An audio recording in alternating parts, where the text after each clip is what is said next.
welcome back to my film and TV channel. Hope you're all staying safe and well. We're looking at a police procedural drama today on, all courtesy of Amazon MGM. So this is on Amazon Prime at the moment. All episodes available, all 10 episodes, which is always nice if you like to binge watch, although this particular series perhaps didn't lend itself too well to a binge watch. It's more a watch one or two at a time and wait a few days as far as I was concerned. Anyway, we're going to have a look at something called Ballard, created by Michael Alamo and Kendall Sherwood, and of course it's a spin-off of Bosch. Yes, it was around 2014 to 2021, and Bosch Legacy, neither of which I actually reviewed at any stage. I do remember watching the original Bosch and I thought it was okay. I wouldn't have got carried away, but it proved very popular, of course. And Bosch Legacy aired between 2022 and 2025, and it premiered Ballard premiered on July the 9th, 2025 on Amazon Prime, and I reviewed this over a couple of days. I watched 5 episodes on the 11th of July and the other 5 on the 12th of July. This stars Maggie Q as LAPD Detective Rennie Ballard, a character based on Michael Connelly's Rennie Ballard novel series, published since 2017, and of course it does take place in the same literary universe as Harry Bosch, so that's where the spin-off comes from. And of course she did appear in the last episode. She might have appeared in others, I'm not too sure. I didn't watch Bosch Legacy. You might have done, but I know she was certainly towards the end of the season. This is set in LA, and Ballard follows Detective Rennie Ballard as she takes command of the LAPD's newly formed cold case unit of Robbery Homicide Division, RHD. Staffed primarily by volunteers, under-resourced, the unit is tasked with solving decades-old homicides. Aren't they always under-resourced? They always are, aren't they? As Ballard reopens long-dormant investigations, she uncovers a web of corruption, cover-ups that reach deep into the police department itself. The series blends episodic cold case mysteries with a season-long serialised arc involving a mysterious conspiracy. Yes, so there's always a continuing theme to this, but yet get odd cases thrown in as well. Keep it a bit more interesting, mix it up a little bit. As well as Maggie Q, the main players in this one are Courtney Taylor, Michael Mosley, Rebecca Field, Victoria Morales, Amy Hill and John Carroll Lynch. And of course Titus Welliver, Harry Bosch himself, does appear from time to time in this, not for often, but he's certainly in this, so he sort of complements what Maggie Q did for him in the Bosch series, of course. My thoughts on this: Maggie Q, safe pair of hands. I mean, there's no doubt about that. As the lead in this, instantly likeable. Of course, she's in this spin-off, and let's be honest, it's a genre that's been done pretty well. Cold case setups, both in the US and the UK. Particularly in the UK, we've got one long-running one here that's been going on for nearly 30 series, haven't we? There's a Silent Witness, which is a cold case sort of similar sort of idea, if you like, forensic stuff. An investable lead. It's a must for this one, actually, to carry it through the 10 times 45-minute episodes, because she's given a team and there are other characters coming into it, and they're not quite all up to the level of Maggie Q, I don't think, but she does pretty well to carry it through the 10 episodes, I think. Saloli Gajar of AV Club scored this 67. She said, Ballard, while indeed formulaic for the most part, is at least an intriguing Connolly adaptation that boasts Maggie Q killing it once again. Yeah. I think a team, as I said, I mentioned, a little less noteworthy. It takes time to like each. I sort of liked them all by the end, but it did take a little bit of time for them to grow on me.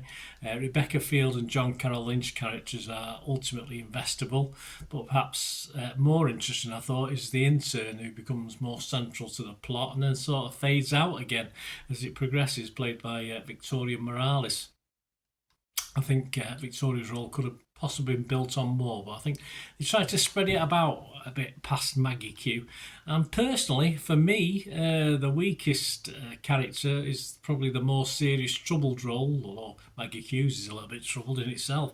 But of course, Courtney Taylor's role was the least, it didn't quite work throughout the series for me. I was never really invested in Courtney Taylor's character in this one. Doesn't really push the lighter side. There's the odd attempt at it, so that's possibly a good move. It concentrates on the procedural stuff. Family Saga's come into it a little bit, again not overwhelmingly, so we don't get too bogged down with family matters. We know it's there. You know, you can't have a police thing without family causing bother in the background or lots of problems in the background, can you? Just goes with the territory. It's not, as I said, a series that for me was really big. I have to binge watch it because that's what I'm doing. I'm reviewing it and I have to watch. I was determined to watch all 10 episodes, but this is more a watch one or two a week, perhaps, if you like this sort of thing. You know, you just get your feet up on a Friday night or a Saturday night, oh, let's watch a couple of episodes of Ballard. I think this is what this is. And if you do sort of binge watch it, you might end up like me, get a little bit distracted at times. And to this stage where probably about episodes 5 or 6, even though episodes 5 sort of livened things up a bit, I was getting easily distracted, and it would have been totally easy for me to go off and do something else at one stage. But it is steady police procedural stuff. Lacks a bit of oomph, yeah, a little bit of darkness. There's hints at darkness, but not too much to rise this above the ordinary, really, to make you sort of be quick and eager to go and watch the next one. You know, when you watch an episode, you're not automatically reaching for your clicker to turn on the next episode. Sharon Nicole from RogerEbbett.com, she liked it. She said, if you're looking for a procedural thriller that's grounded by grit, genuine leads and complex cases, Ballard gets it done. Each character is fairly well sculpted, seeming to wrestle with some amount of dirt on their hands or darkness shadowing them. This series fits right in with Bosch and Bosch legacy. Yeah, so I'm fairly sure Bosch fans will be happy with this. I think the mix-up of a steady storyline plus bits and pieces thrown in, little cold cases, separate cold cases, nothing to do with the main story, works. It's nice. It's an okay distraction, breaks it up a little bit. I thought 10 episodes perhaps for the story we get is a little bit pushing it. And without reviewing this, I may have actually dropped this part way through. I may have actually stopped watching it if I wasn't dedicated to reviewing it. But overall, it never overcomplicates things. You don't get too tricky to follow, even though it throws a lot at you. And despite the different shades of good guys being bad and never just falls into that trap of being like a Line of Duty or anything like that, where it's all the police are bad guys. There's always a bit of a margin, a bit of a line between it. And you don't overall get the internal affairs stuff. It's more about the cases, and the internal affairs and the bank coppers are just part of it, as it turns out. And as the case trails follow, they start to unravel the bad guys before it all ends. Well, obviously most of the bad guys get caught, and perhaps one or two might get away with it as well, but I'll not say too much here. It does end on a twist. It does end on a cliffhanger, of course, so there will be an interesting season 2. That's not been green-lit as I'm recording this, so fans of this series will be happy for that. And it's something I'm not going to rush out and think, oh, series 2, I'll watch it. If it's there, I've got nothing else to do, I might stick it on, but it didn't have that sort of effect on me, this series.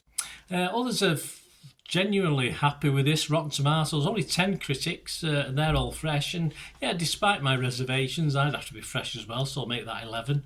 Metacritic scores 81 out of 100. Just 6 critics, though. All 6 were positive, so you can make that 7 positive. I have no reason not to be positive. It's certainly watchable.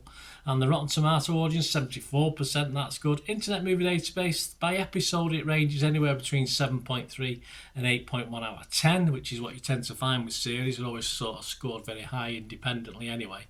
And overall, on Internet Movie Database, 2,000 scores and reviews as I'm recording this on July the 12th, and it's getting a score of 7.6, so it's well liked. Yeah, quite up there with Bosch. I mean, Bosch was 7, 8, something like that, so people are liking it. I think that's a little high.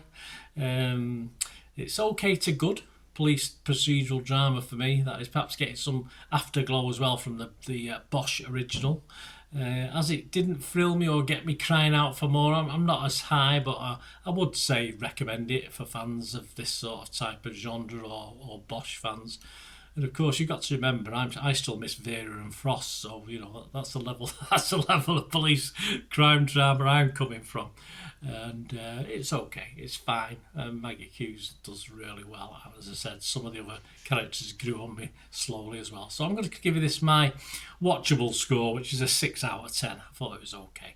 Let me know your thoughts, guys. Great to have your views. Push those buttons if you like what I try and do on this channel. I try to be as positive as I can, and this is certainly a watchable series, but perhaps a little bit long, a little bit undercooked at times. So yeah, if you like what I try and do on the channel and want to help support me going forward, that's always very welcome. And yeah, there are ways of doing that. If you want to find out how to help me out going forward, please stay watching and listening. To help me out, guys, if you watch the ads, if the ads on this YouTube ads, that helps in a very little way, but it all helps. It all, you know, watch the pennies and pounds look after themselves, they say, don't they? Or the pennies or the 10p's look after themselves. But if you watch the ads or follow the links on the ads as well, that's always a nice way. To support the channel if you sort of hang on for it. I've done that. I watched other people's and followed the ads, something I fancied, which does happen from time to time. Of course, you can support me by pushing that subscribe button as mentioned earlier, and that, of course, pressing the button so you know when these vlogs are coming out. And of course, I'm always interested in your opinions, and of course, if you can give us a like, that'd be wonderful as well. So thanks for watching, guys. Hopefully I'll join you very, very soon with something else. Until we meet again, I'll never ask one thing, don't I? Please stay safe, everyone. Bye for now.